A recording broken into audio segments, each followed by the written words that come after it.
right, ladies and gentlemen, this is not Photoshop. This is not AI.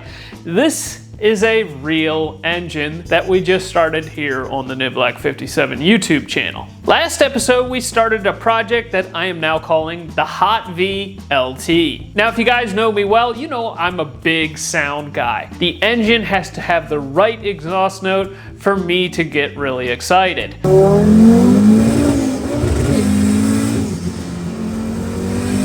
And last episode, we started a project where we're going to try to do that in the most extreme way possible. And we're going to do that by completely reversing the flow on this LT/LS hybrid. Also, last episode, I talked about how we were going to reveal what chassis we were planning to put this thing into. And that is right here. This is a 1988 Toyota Supra. Now, a few of you might be a little bit confused as to why we chose to go with this chassis right here, but I think it makes more sense when I explain what we're going for with this project. We're going for that 80s Italian car sound, and why not go with something that has sort of an 80s Italian styling?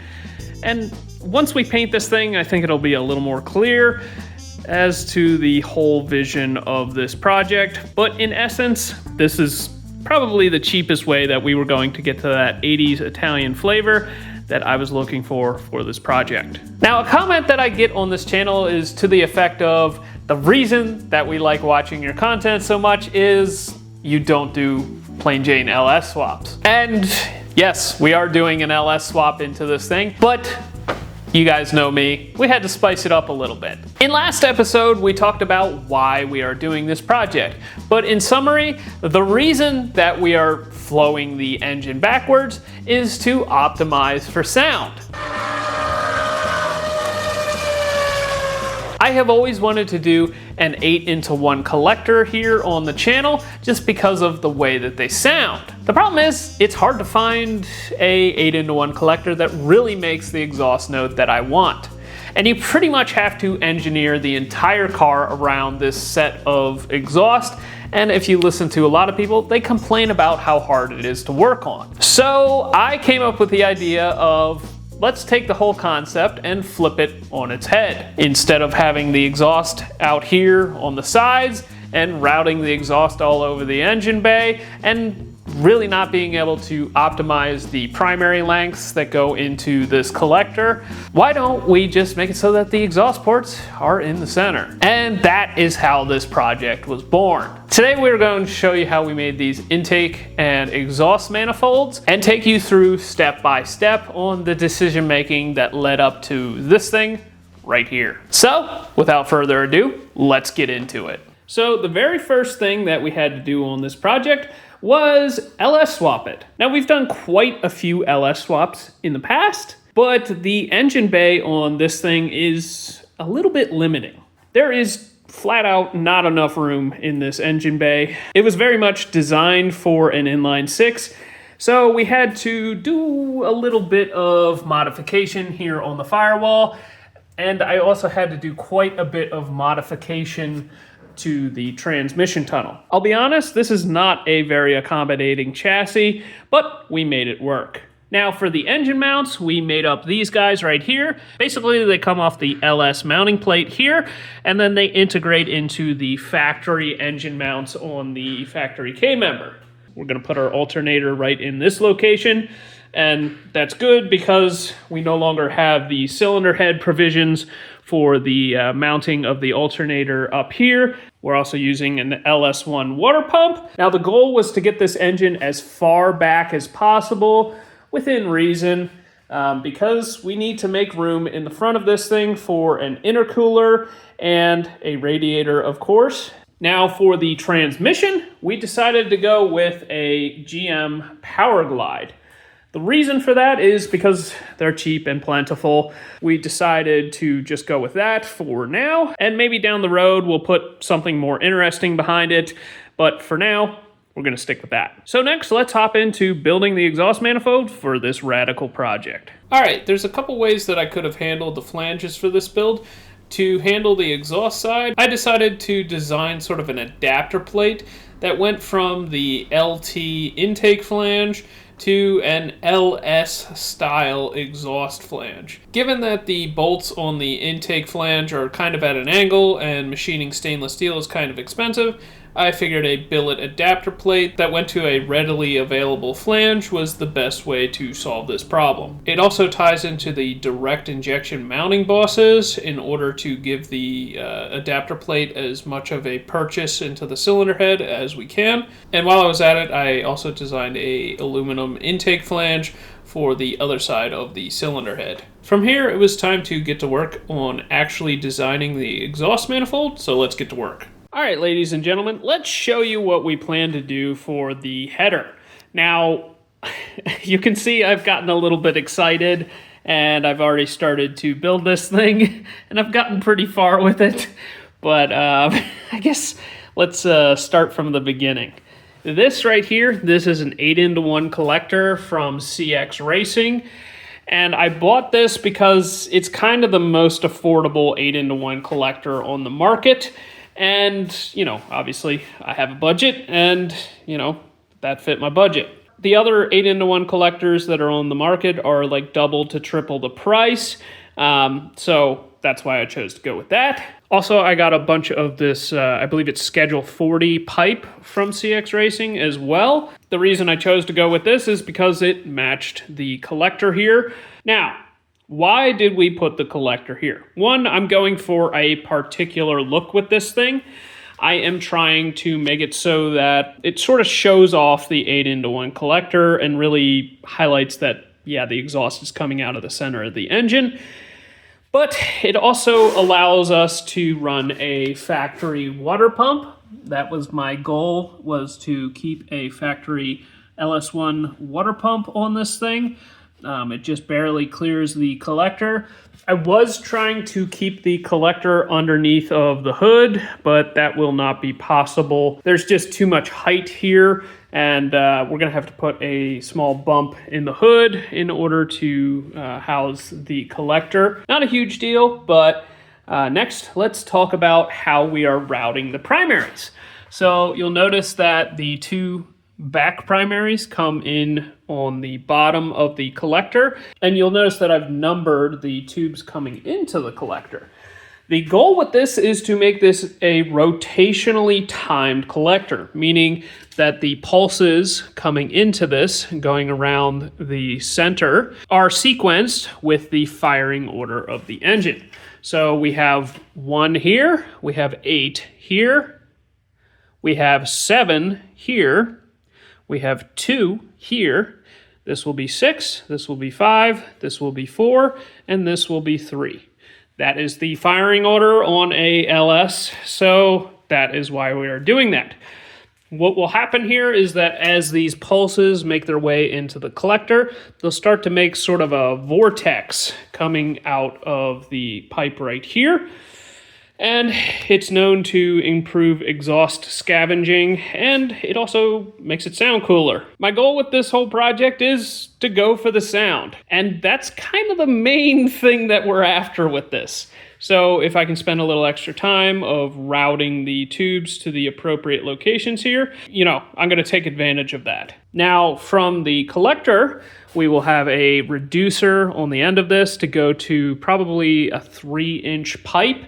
And then it will go down off to the side and then back up, and then it will go into our turbocharger. Also off of here somewhere there will be a wastegate, but we're kind of getting a little ahead of ourselves. So let's get to work on the last 4 primaries. We kind of have to crisscross a few of them and get them into the collector. So let's get to work. Projects like this take a lot of time. There is over 13 hours of footage that went into making this very short clip that you're about to watch.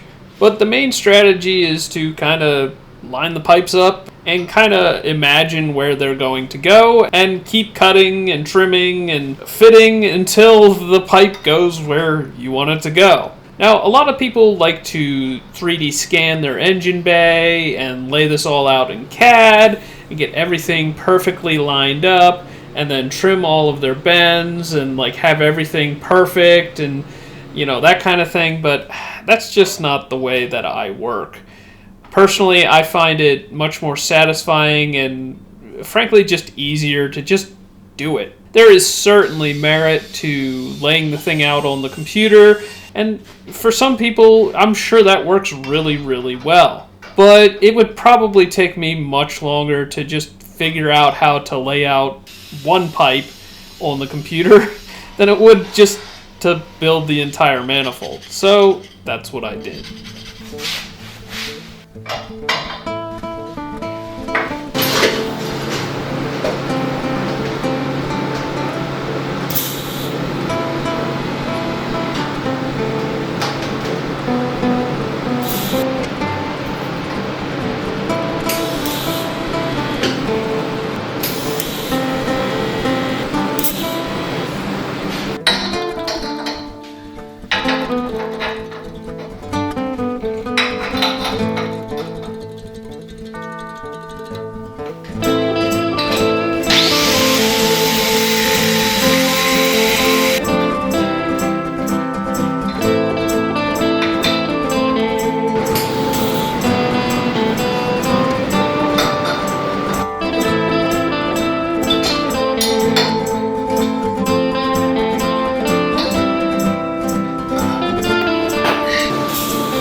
Alright guys, here is where we ended up.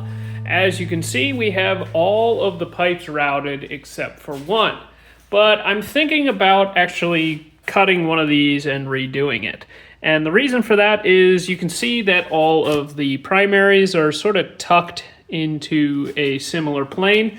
Now I was thinking about running this runner out and then over this way and then down into the collector. But I think it would be better if we kept this sort of symmetry and we kind of brought this more in this area. And if we take this tube and run it straight a little bit and then dive it, we could actually feed this pipe here up through the middle here, bring it up to be level with this, and then dive it into the collector. And I think it would turn out to be more of a clean look rather than having this one tube that is off on its own. So I think I'm going to end up redoing a portion of this primary right here in order to accommodate that. Overall, I'm super happy with how it is coming out. This thing is pretty crazy. So, all right, Let's get this thing cut apart, welded back together.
Alright, next we are going to make the hole in the hood in order to, be able to shut the thing.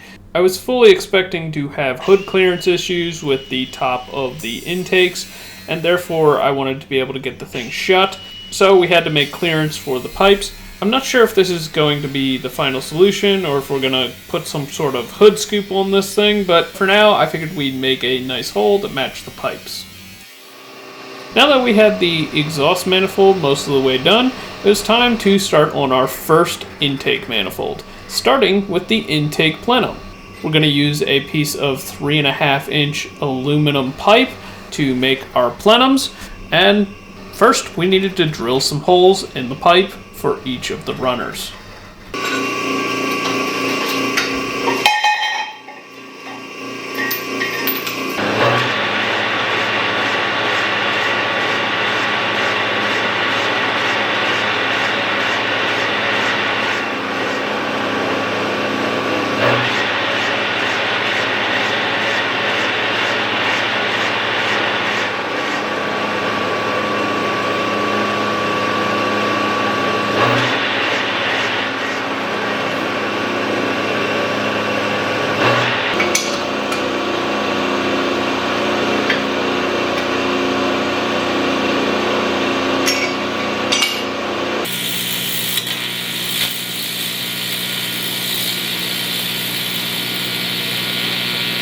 Alright guys, I finished the first runner to kind of get the plenum located in the engine bay of where I want it to be. So now I just need to make 3 more runners, kind of like these, and we can get this thing welded up. So let's get to it.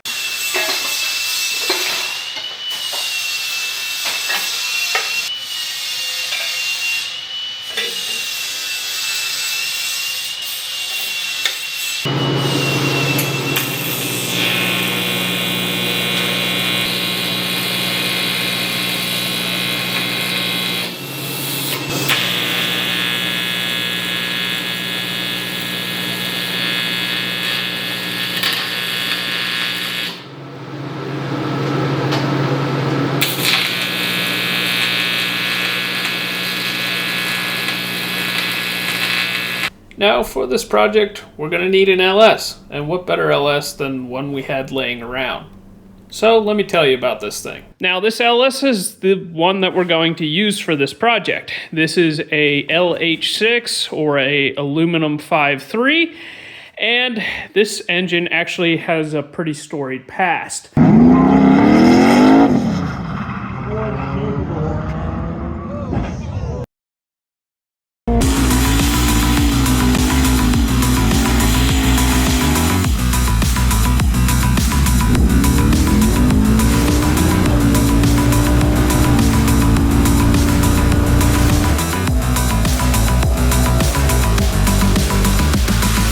This engine was actually in our 1980 Pontiac Sunbird, and it has been as quick as a 9.04 in the quarter mile.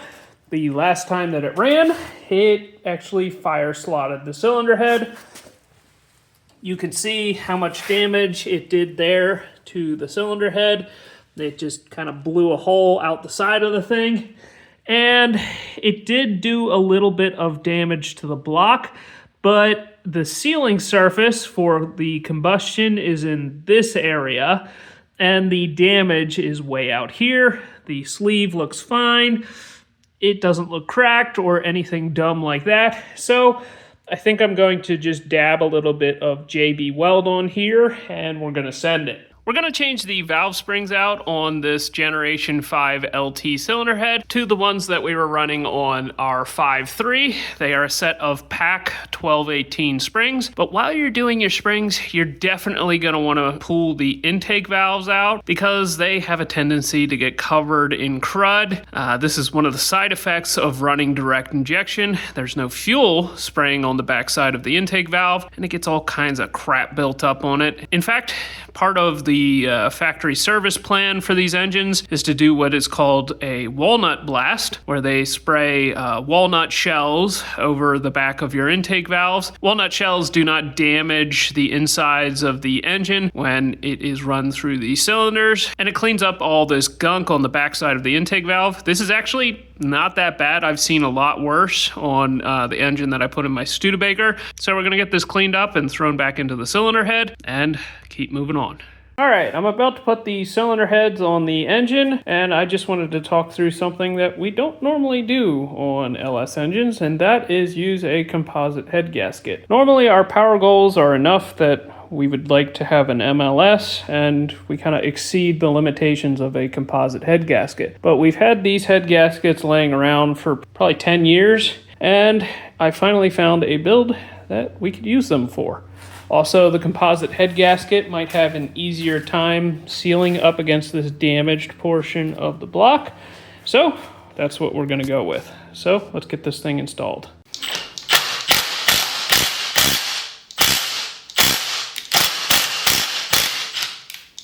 Another thing that we need to solve on this LT cylinder head is plugging off the direct injection ports.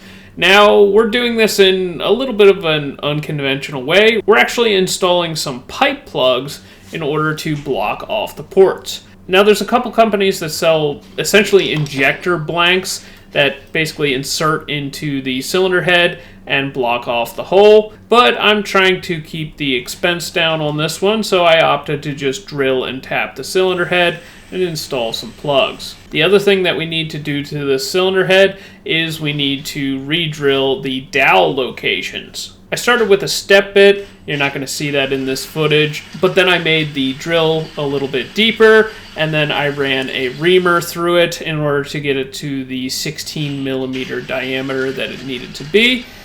This makes it match up the dowel locations for the LS block and allows us to install the cylinder head. From here, it's time to get the cylinder head installed onto the engine and torque down. I'm just reusing a set of LS head bolts because we have a bunch of them laying around as well. You're going to notice with this build, it's a lot of stuff that we just had laying around, and, well, what better way to use it than on some radical mad scientist project?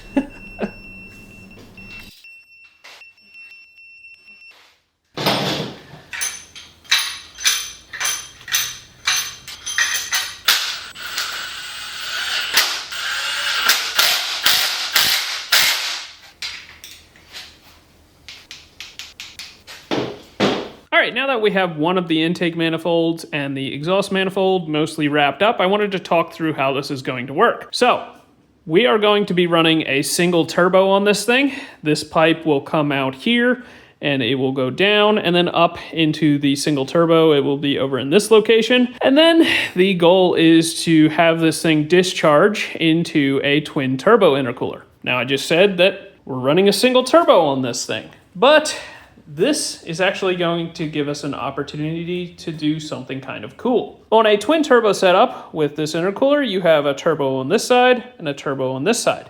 They discharge down into the two bells of the intercooler, and they merge together on top and go into your engine. On this, we're going to do the exact opposite. The single turbo is going to discharge into the top of this intercooler, and then it's going to come out on either side and go into our 2 intake manifolds. Now, because we have a split manifold setup here, I am going to do something to try to even the pressures across the 2 manifolds.